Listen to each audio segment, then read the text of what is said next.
Hello, this is Scott McCorkle, and I'm going to be talking about my computer game model that I made for Trollink. It's called the Fire Ranger, and the Fire Ranger, he's not meant to be physically strong, but he's meant to be sort of like a spellcaster, you'd say, that spits fire from a range. So I was going for a sort of clay pot mixed with a fire furnace sort of look.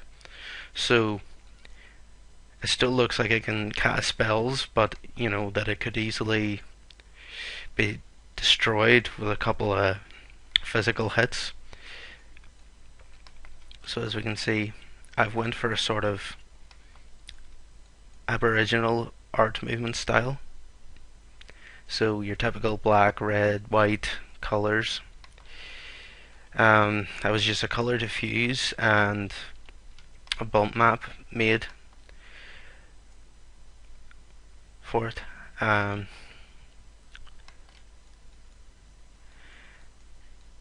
Because this is for a mobile game, we had to make a level of detail model. We had to make 3 of them. This is the highest detail one, and it's 1463 verts, 1490 tries, which is pretty low poly considering it's quite a round object, and round objects generally require more vertices.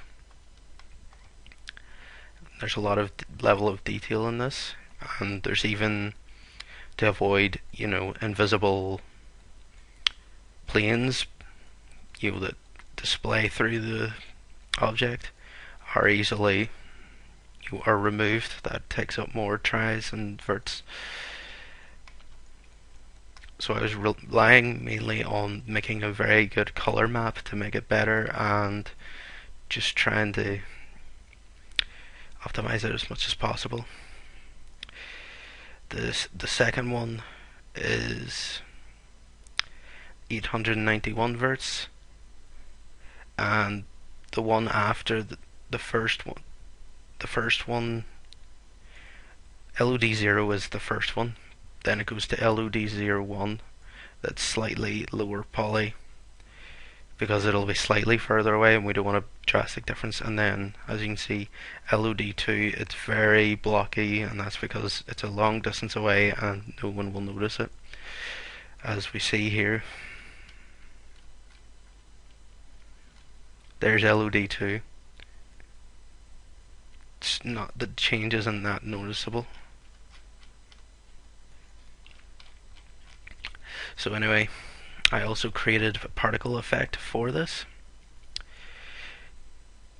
I created a simple particle texture for the model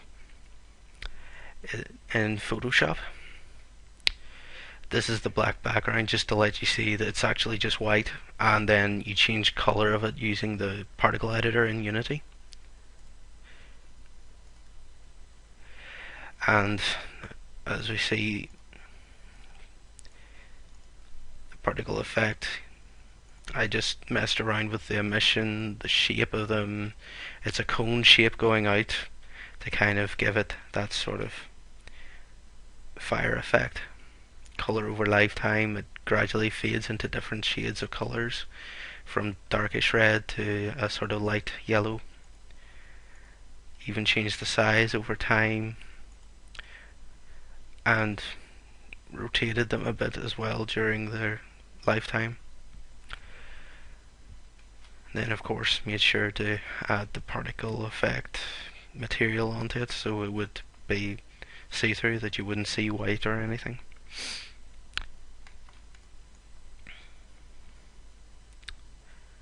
Once that was done, of course I also rigged it. I made sure to have not too many bones, as it's sore in processing power as well. I made everything in one single time frame. If I press Ctrl A, we'll see all of the animation frames. They're all on a single timeline. And then all I did was, when I brought them into Unity, defined them all here. So if we click on this, we'll see that idle is 1 to 40, so on and so forth. I also created the UV map for it, and as we can see here, this is what was made in, this is how it was UV mapped from Autodesk 3ds Max. And then when this was brought into Photoshop, I was able to change the opacity of it and then start painting over it. So if we hide this, you'll see that these are the little girders on its mouth. This is like the main inside and top part of the model. These are the eyes. You can see the nuts and bolts part. This is the mouth, the red part. This is the texture then of the whole outer part of the model. Then once that was done, I just saved it and brought it in to Unity, which is simple, just drag and drop. Okay, so I'll now demonstrate what each of the cycles are. This is the walk cycle.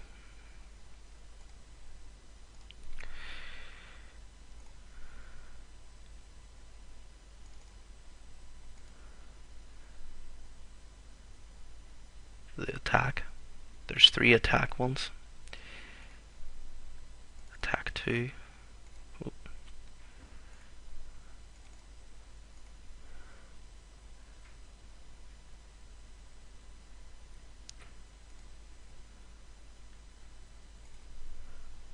Attack 3.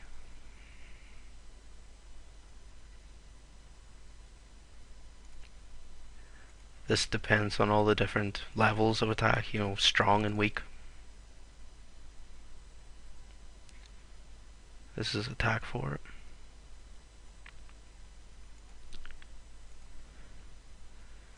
The faint one, for when it gets knocked out.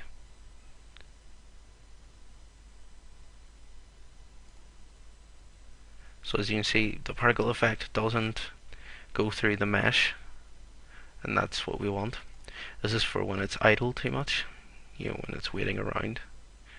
That'll just loop itself. This is the jump animation for when it's turning around, it jumps up and turns around.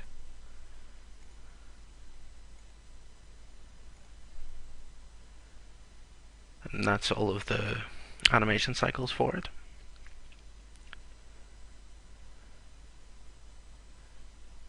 Thank you for listening.